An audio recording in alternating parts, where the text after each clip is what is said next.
स्वागत है आप सभी का स्टडी हमारे साथ चैनल पर। मैं हूं देवेंद्र सिंह। आशा करता हूं आप सभी बहुत अच्छे होंगे।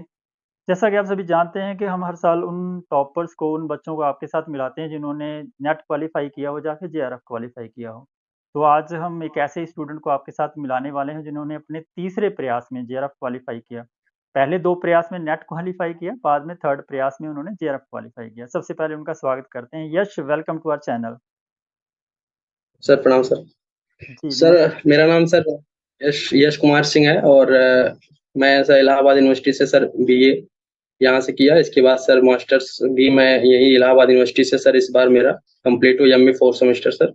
और एमए में मैंने एडमिशन लेने के पश्चात ही सर नेट जेआरएफ के बारे में थोड़ा सुना सर दोस्तों से, और सीनियर्स भी हॉस्टल्स में कुछ लोग थे सर जेआरएफ के बारे में, और वहाँ से सर तैयारी मैंने स्टार्ट कर दिया 2021 से। और पहली बार मैंने सर जेआरएफ का एग्ज़ाम दिया तो थोड़ा फर्स्ट पेपर के चलते मेरा जेआरएफ नहीं हो पाया, और नेट मेरा सर हो गया था पहली बार में। और दूसरी बार भी मैंने एग्ज़ाम दिया तो उस टाइम सर जो मर्ज साइकिल होते थे उस समय भी मेरा नेट ही हुआ, सर जेआरएफ नहीं हो पाया। बट तीसरे प्रयास में सर मैंने थोड़ा-सा फर्स्ट पेपर पे थोड़ा मेहनत किया, और जैसा कि सर रिजल्ट जानते हैं आप, मेरा जेआरएफ इस बार हो गया था सर। यश, आप कहाँ के रहने वाले हो? सर मैं जौनपुर का रहने वाला हूँ सर, जौनपुर तहसील सागन सर। ओके, ये आपने यानी कि जो 3 प्रयास दिए, तीनों मास्टर्स करते समय ही दिए। अभी आपकी मास्टर्स कंप्लीट हुई है। जी सर, अभी यही कंप्लीट हुई सर, जून में। बहुत बढ़िया। तो आपके यश, जैसे पहले प्रयास में आपका नेट हो गया था, दूसरे में भी नेट क्वालिफ़ाई किए हैं और तीसरे प्रयास में जब जी आपका सर। जेआरएफ हुआ, तो उस समय आप आपके कितने परसेंटाइल नंबर थे? सर मेरे 99.57 परसेंटाइल सर थे जेआरएफ में। जी सर। ओके, आपने कैलकुलेट किए थे कि आपके पेपर 1 और पेपर 2 दोनों में कितने क्वेश्चन ठीक हो गए थे? सर पेपर 1 में सर 37 क्वेश्चन सर सही थे, और पेपर 2 में सब्जेक्ट में सर 55 सर सही थे। 92 क्वेश्चन ओवरऑल दोनों पेपर को मिला के आपके ठीक हो गए थे। जी सर, जी सर। बहुत बढ़िया। उतने तो कुछ। यश, जी सर। हमारे स्टूडेंट्स आपसे ये जानना चाहते हैं कि आपने 3 बार लगातार इस एग्ज़ाम को क्वालिफ़ाई किया। कुछ बच्चे तो ऐसे हैं जी जो सर। 1 नहीं, 2 नहीं, 10-10 प्रयास भी दे चुके हैं, तो उनका नेट भी नहीं हो रहा है। तो आपने कंटीन्यूअसली 3 बार इसको क्वालिफ़ाई किया। तो आपकी स्ट्रैटेजी क्या थी? जी पेपर 1 और पेपर 2 दोनों को लेके हम आपसे जानना चाहेंगे। सबसे पहले हमें अपने पेपर 1 के बारे में बताइएगा कि आपने पेपर 1 की तैयारी किस तरीके से की? कौन-सी बुक को पढ़ते थे? सर बेसिकली सर पेपर 1 के लिए जैसे मार्केट में एक उपलब्ध बुक है, काफ़ी पॉपुलर बुक है सर, केवीएस मदान की बुक। मैंने उसको बेस बनाया सर, उस फर्स्ट अटेम्प्ट से ही मैंने उसकी जो है अच्छे से पढ़ना स्टार्ट कर दिया था, रीडिंग करना। बट सर पहली बार में मुझसे उससे फ़ायदा थोड़ा-सा कम दिखा, क्योंकि पहली बार पढ़ रहा था, उसको थोड़ा-सा रिसर्च पहली बार लगा, कम्युनिकेशन और टीचिंग ये सब थोड़ा-सा मुझे पहली बार लगा। तो सर थोड़ा-सा टफ लग रहा था, इसलिए पहली बार में क्वेश्चन उतना उठा नहीं मेरा। बट उसको पढ़ता गया मैं सर। जब मैंने देना एक बार सर कोशिश की, मैंने स्टार्ट किया था, तो मैंने सोचा मैं इधर-उधर भटकूँगा नहीं सर, क्योंकि भटकना मतलब एक बहुत मेन पॉइंट बन जाता है कि अदर एग्ज़ाम की भी तैयारी करना और उसके बाद सर जेआरएफ का भी एग्ज़ाम देना थोड़ा-सा मतलब प्रॉब्लम हो सकती है, क्योंकि ये बड़ा एग्ज़ाम है ये भी सर, क्योंकि सिलेबस इसका बहुत ब्रॉड है, और इतिहास का सिलेबस तो सर बहुत ज़्यादा थोड़ा-सा डीप पढ़ना होता है। और फर्स्ट पेपर सर 10 यूनिट है और 50 क्वेश्चन्स आते हैं सर, उसके लिए सर लगातार मैंने केवीएस मदान की बुक और सर एजीपी मैंने लगातार मैंने पढ़ा, और एजीपी का सर मैंने नोट्स, जो उसका व्याख्या होता है, मैंने उसका नोट्स बनाया सर।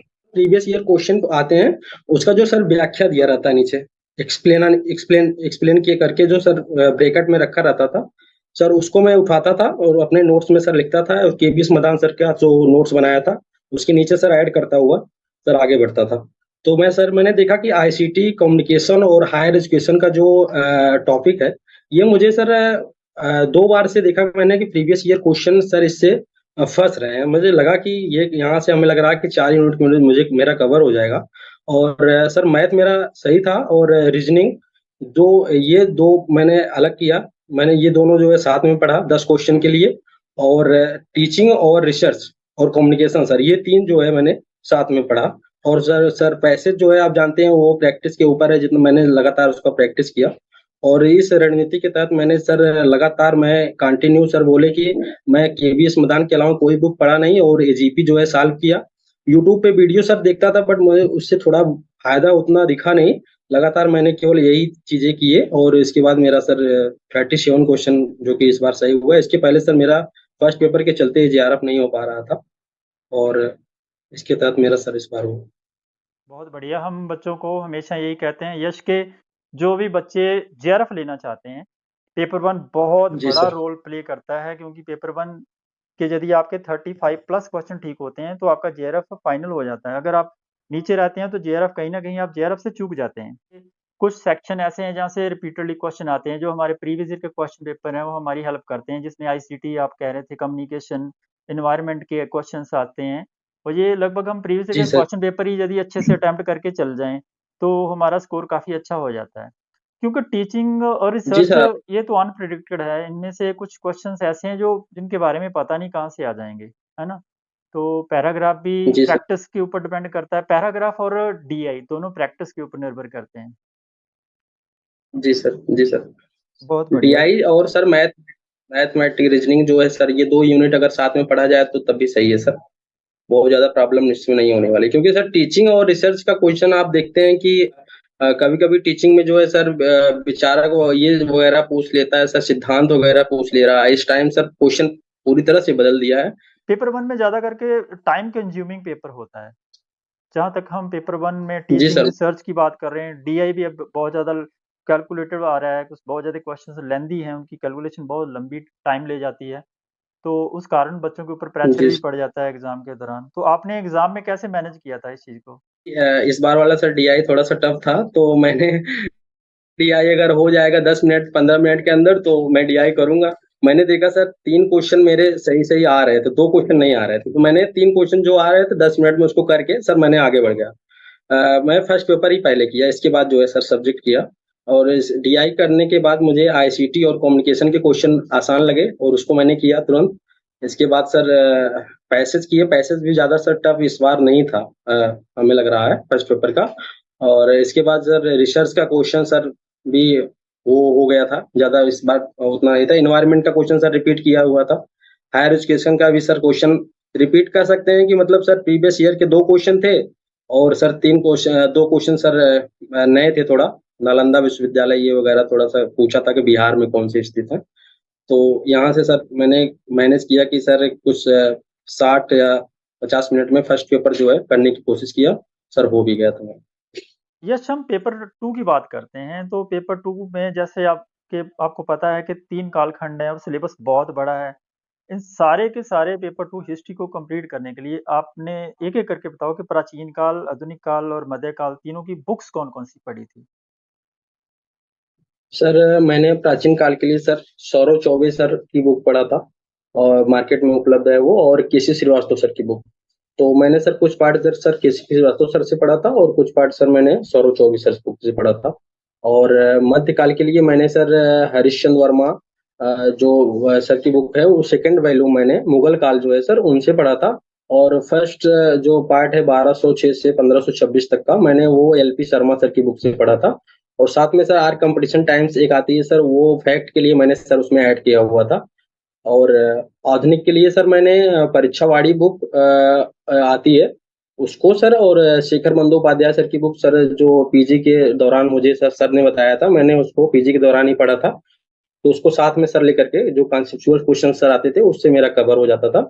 और इतिहास लेखन के लिए सर मैंने थोड़ा-सा प्रीवियस ईयर पे ही डिपेंड रखा, और इसके पश्चात जो है उसमें सर एक इग्नू का नोट्स आता है सर, मैंने उसको थोड़ा-सा उतना डीप नहीं पढ़ पाया था, बट पढ़ा था उसको भी सर।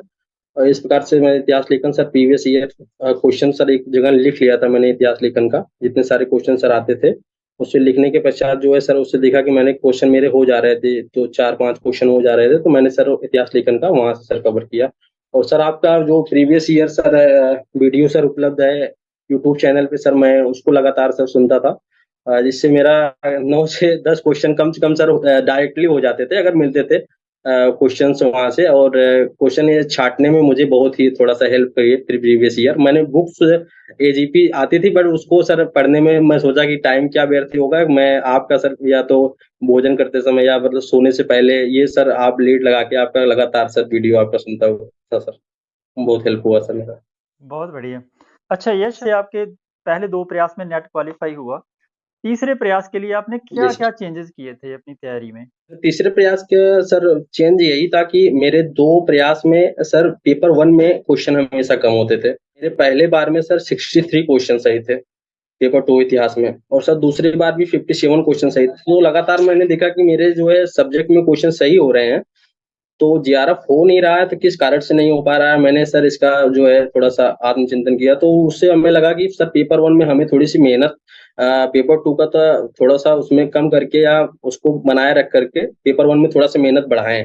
तो सर मैंने वही उसमें लगातार जो है उसको रिपीट ये किया, सोर्स मेरे वही थे सर, मैंने सोर्स कुछ बदला नहीं। फर्स्ट अटेम्प्ट में, सेकंड अटेम्प्ट में, थर्ड अटेम्प्ट में मेरे सोर्स वही थे। सर मेहनत थोड़ा-सा मैंने पेपर 1 पे ज़्यादा किया। एजीपी थोड़ा-सा बार-बार सॉल्व किया मैंने, और केवीएस मदान की बुक सर मैंने लगातार पढ़ी। उसी से मेरा सर हुआ। ओके, केवीएस मदान की बुक को बच्चों की कंप्लेंट होती है कि सर उसमें कॉन्सेप्ट इतने अच्छे नहीं हैं, पढ़ते समय समझ नहीं आते हैं। तो उसको किस जी तरीके सर। से पढ़ा था? थोड़ा-सा सर बोरिंग लगती है, शुरू-शुरू में अगर पढ़ें तो बोरिंग लग सकती है, बट भागे नहीं, हमारा तो यही मानना है कि उसको देख के उतना उससे दूर ना भागें, क्योंकि बुक अच्छी है। अगर उसको मतलब थोड़ा-सा कम समझ में आ रहा है तो यूट्यूब पे वीडियो हैं, उसको पहले देख लें, इसके बाद फिर से केवीएस मदान की बुक पढ़ें। अगर उससे भागेंगे तो सर मतलब सही नहीं रहेगा, क्योंकि बुक अच्छी है, लिखी गई है, प्रॉपर तरीके से लिखी गई है। लगभग क्वेश्चंस आ जाते हैं कि आप 5 के 5 क्वेश्चन एक यूनिट में नहीं फँसा सकते, तो कम से कम नहीं तो 2 या 3 क्वेश्चन तो वहाँ से कैच हम कर सकते हैं। तो वो सर इतना तो पर्याप्त है कि हम उसको पढ़ना ही पड़ेगा सर। ओके, तो यश जैसा कि मैं देख पा रहा हूँ कि आपके तीनों बार हिस्ट्री में काफ़ी अच्छे नंबर हैं, काफ़ी अच्छे क्वेश्चन्स आपने ठीक किए हैं। पहली बार 63 क्वेश्चन आपने ठीक कर दिए थे। तो प्राचीन जी काल, सर। आधुनिक काल और मध्यकाल तीनों कालखंड में से ऐसे कौन से टॉपिक्स हैं, जो आपको लगता है कि जहाँ से यूजीसी बार-बार क्वेश्चन बनाता है और आपने उन टॉपिक्स को बहुत अच्छे से तैयार किया?